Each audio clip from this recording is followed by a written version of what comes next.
Alright guys, today I wanted to talk about two new games that released on the Infinity game table, and that is Cash Flow that you guys are looking at right here, and Make Your Briefcase. These are two pretty unique games, and Make Your Briefcase is definitely going to remind you of another popular board game out there, and Cash Flow also will as well, with a new spin on it and a new modern twist on it. So I want to talk about both of these games with you guys, so let's go ahead and get into the video.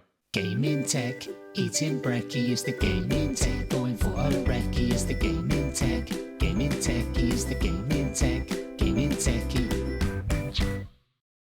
Alright guys, so let's go ahead and dive in. We're going to start off first with Make Your Briefcase here. So Make Your Briefcase is a game that you can play with 4 players or more into 2 teams. And you guys will see, you have all of these words that kind of show up on here. You have things like surgeon, airport, Quidditch, drum, detective, kids, plane, stuff like that. And you can see that there's 2 teams that are going on there. There's a red team and a blue team. And those of you guys who have played games like Codenames and stuff in the board game world are going to notice that this is very familiar to that style of game where there's 2 teams and you have to try and guess the words that they have. So for example here, I can go ahead and tap this to reveal. And basically what it's doing is that this is my code of words that I'm trying to get from my side. So essentially when you're looking at it over here and I click on this, obviously you would be keeping the secret so nobody else can see it, but I'm just showing you guys that you would have a blue team on this side and a red team on the other, and you would be taking a look at this. So this means that these words right here are what the red team is trying to get, because you can see it's row 3. So all of these words right here on row 3 are ones that I'm trying to get, and I'm trying to get these 2, vision and drum, because you can see the red mark there, and then I'm also trying to get umbrella. The black one is one that you don't want to get, and if you accidentally get your team to guess that word, then it's going to be game over, essentially, and the other team is going to win. That's like the negative word. So exams would be a word that the red team is trying to stay away from over here. So, and well, actually both sides are staying away from that same word. So if any of those sides get that word, then the other team is going to win, because that's like the bad word here. You can see that they both have the same black on the same exact. So you can see here it says blue host. So basically what's going on here is you can take a look at this if you want to by hiding it in case you forget. And then you'd be giving a 2-word clue to everyone, and now you can see that the blue team has to decide what words they're actually going to hit based on the 2 words that they just got their teammate to get. So if I hit drum, for example, and then I hit end, you can see that was for the red team. So they obviously didn't get the right word there. Now it's back to the red team's turn.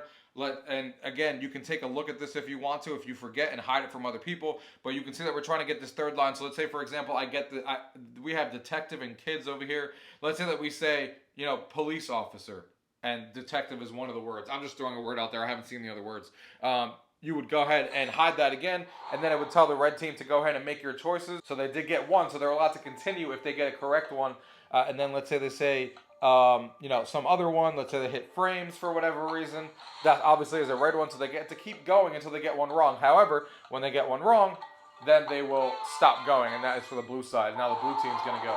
So you're basically going back and forth, as you guys are looking at here, on guessing the words and giving clues to your team, and they're trying to get all the briefcases of their color before the other team does. And again, trying to stay away from this black word here, and I'll show you guys that right now. If somebody were to get that and I go ahead and hide that, the blue team is not going to guess. Let's say, for example, that they accidentally gave them the wrong word, and they go ahead, oh, actually I should have hit on exams. Let's go ahead and say that they hit exams.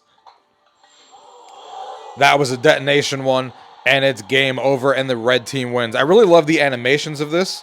I think they did a really good job. Even the intro here with the briefcases opening and stuff has a really cool look to it. I think they did a really good job as far as like the animations and stuff going on in this game. It's not just a basic, cards with no animations done. They did a pretty good job with that.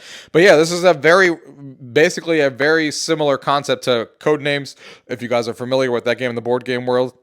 And it's a really popular party game, and they did a fantastic job with this game to give us that version of the game with a different, with a different name, essentially, 2-word clue game. And it is really fun being able to, have 2 teams, hiding their cards there to try and guess those teams. And what it comes down to is that when you're giving these 2-word clues to your teammate, you got to be careful to not hit that black word, like I said, with that will detonate the whole entire game.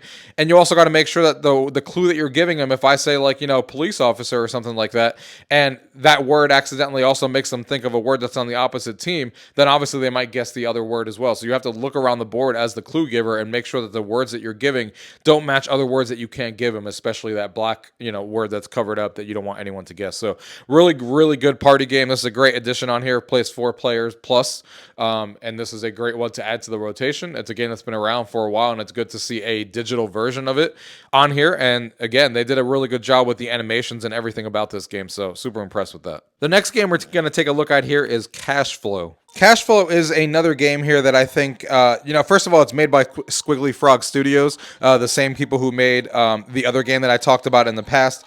That was really well designed, in my opinion, and they do a lot of great games on the Infinity Game Table.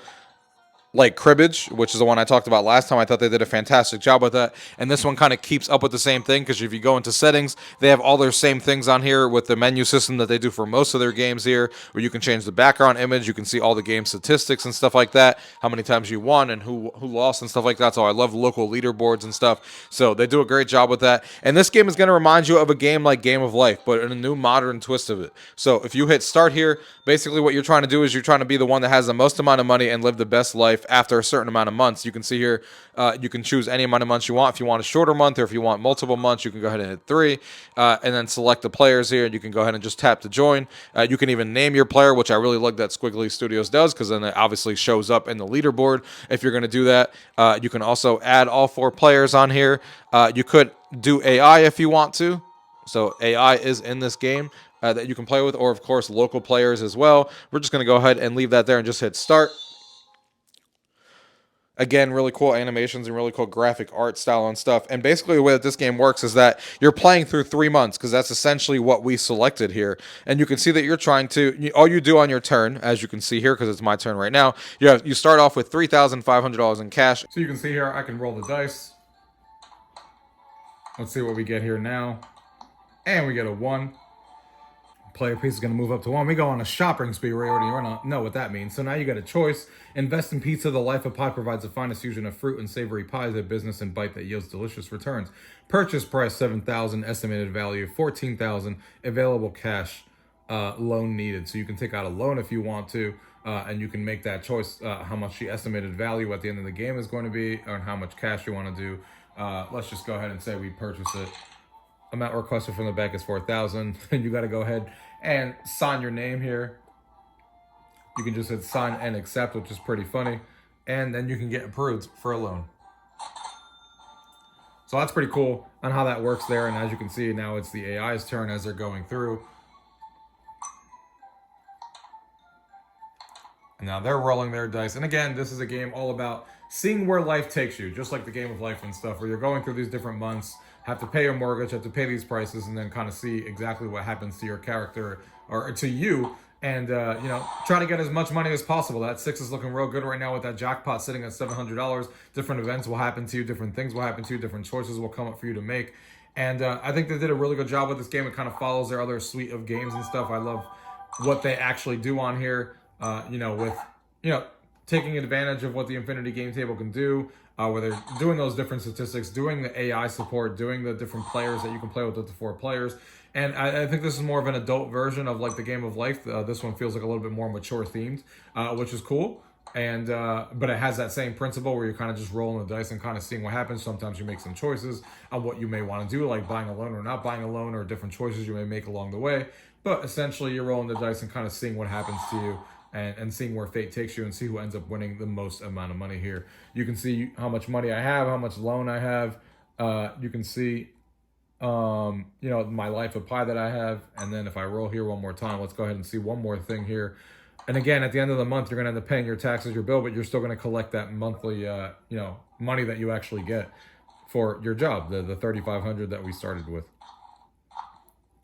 So we get email here. So email essentially means that 2-player, I did it, love John. So you get to check your different emails, see what's going on. Robin Wood Furniture, 1 new rocking chair, total due $600. So we got a bill in the mail. So now we got to pay this bill that's due on the 31st, which is not fun.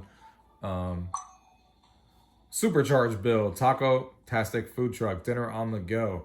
So another $150. So that's fantastic. This is why you don't want to land on the email space, because now you got to pay all these bills that you see. So again, really interesting game on here, and a very unique game.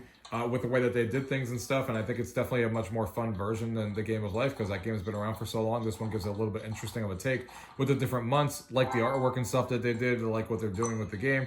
I think this is a really cool addition to their squiggly studios and stuff that they did with this. And I can't wait to see that the games that they do next, because they always have something interesting to, you know, take a look at in the future. So good job on them. And both of these games, I think, were definitely worth adding to your collection. If you guys have any game or any questions on either of these games on the Infinity Game Table, let me know down below. If not, thank you guys for watching. Until next time.